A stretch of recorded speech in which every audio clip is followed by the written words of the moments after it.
Hello again, Dan Alasso with Making History, and today I want to read to you another chapter of An Infidel Body Snatcher and the Fruits of His Philosophy. And this is a short chapter. It's chapter 2, and it's called A Backward Scholar.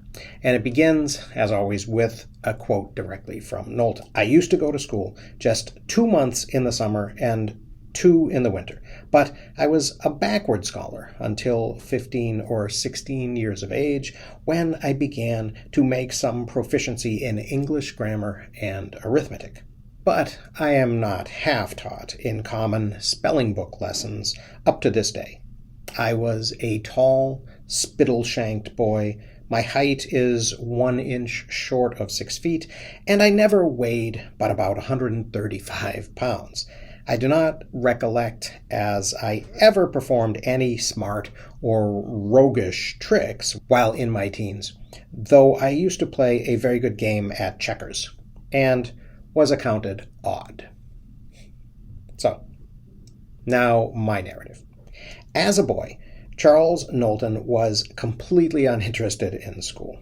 He later claimed he'd never studied history or geography and had never read a single book of fiction. Charles went to school for about 9 weeks in the winter and another 11 weeks in the summer. School terms were short because there was a lot of work for children like Charles to do, helping their families on the farm, and because a large part of early American education happened at home and at church. Stephen and Comfort Knowlton were deeply religious, which was typical for Massachusetts Yankees in the early 1800s. The Knowltons were descended from British Puritans who had established the Massachusetts Bay Colony 2 centuries earlier, and they raised their sons to be good, God-fearing Calvinists.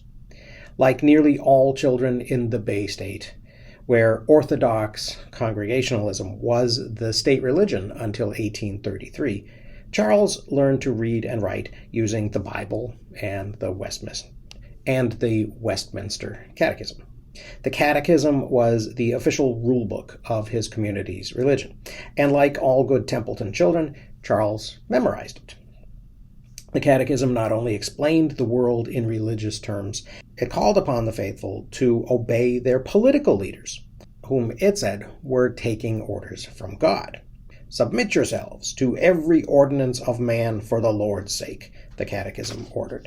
And it spelled out penalties for disobedience. If any man obey not our word, note that man, and have no company with him. A man that is a heretic after the first and second admonition, reject. When Charles Knowlton later outgrew the Catechism and was declared that heretical man, many of the faithful obediently rejected him. The Catechism also described a strangely lopsided separation of church and state, where the church was to be protected from the state, and not vice versa. Civil magistrates, it said, were not allowed to interfere with religion. However, as nursing fathers, it was the government's duty to protect the church. This protection included ensuring that no person be suffered, either upon pretense of religion or infidelity, to offer indignity, that is, to make fun of the church or its ministers.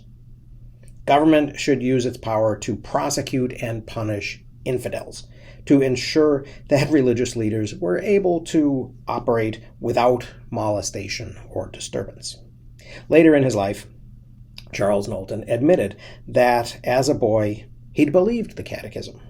So it's interesting how thoroughly he went on to challenge every one of its admonitions. Recalling his childhood, Charles said that he had little interest in history and literature. As elements of the humanities, these were studied along with ancient languages and theology by rich boys at private colleges, such as Harvard, Yale, and Dartmouth. Many of those boys went on to become ministers, since early American colleges were also seminaries. As a Yankee farm boy, Charles never had the opportunity to attend one of these elite institutions. And the ministers who graduated from these elite schools were rarely his friends, and often went out of their way to make Charles's life difficult.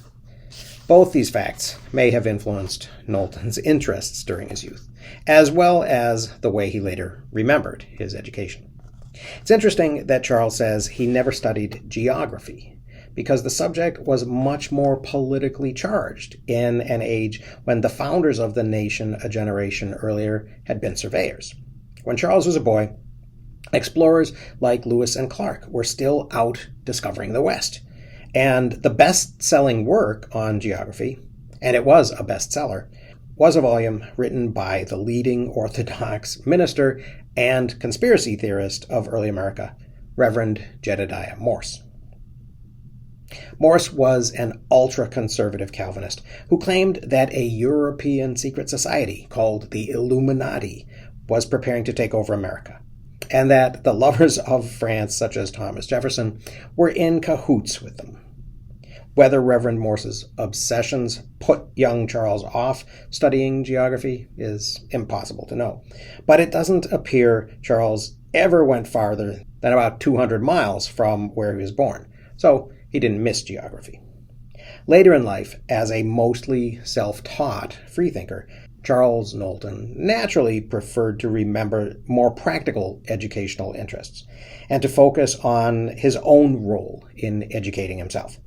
But Knowlton's formal education was complete enough that in 1818 he got a teaching job in Alstead, New Hampshire, where he worked for the 4 months of the winter and summer terms. Alstead is a remote village on a high, broad hilltop in southern New Hampshire, about 50 miles north of Templeton. It's remembered mainly as the birthplace and home of Samuel Thompson, an herbalist who was the most successful 19th century challenger of traditional medicine. Although there's no evidence that Knowlton and Thompson ever met, Charles was in Alstead at precisely the time when Thompson was gaining a national following. And years later, Charles wrote an article that suggests he was well acquainted with Thompsonian practices. And as we'll see, the 18-year-old Charles had every reason to be interested in Samuel Thompson's alternative medicines. The summer after he taught school in Alstead, Charles studied Latin with Dr. Charles Adams in nearby Keene, New Hampshire.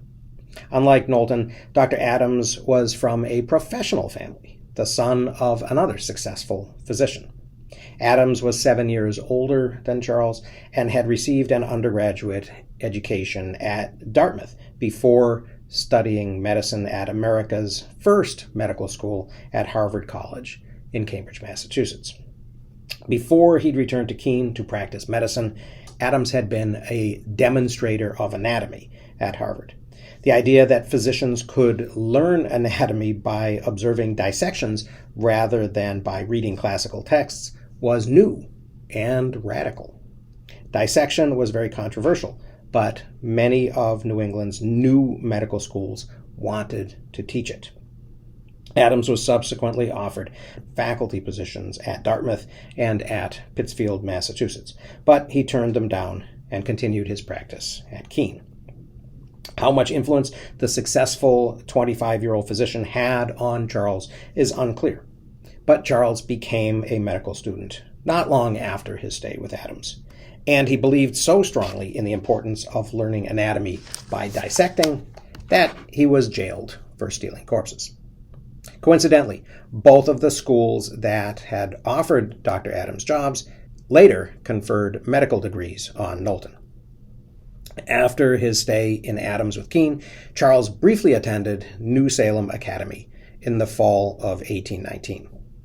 The academy was a private, liberal arts-oriented prep school, and Charles may have paid its $1.25 term fee out of his earnings as a school teacher. He taught school again in Templeton and in nearby Gardner during the summer and winter of 1820 and 1821. But by then, Charles had already decided to become a doctor. That's the end of chapter 2. I hope you found that a little interesting. I'll return with another chapter in the next couple of days. But in the meantime, thank you very much for listening. I will see you again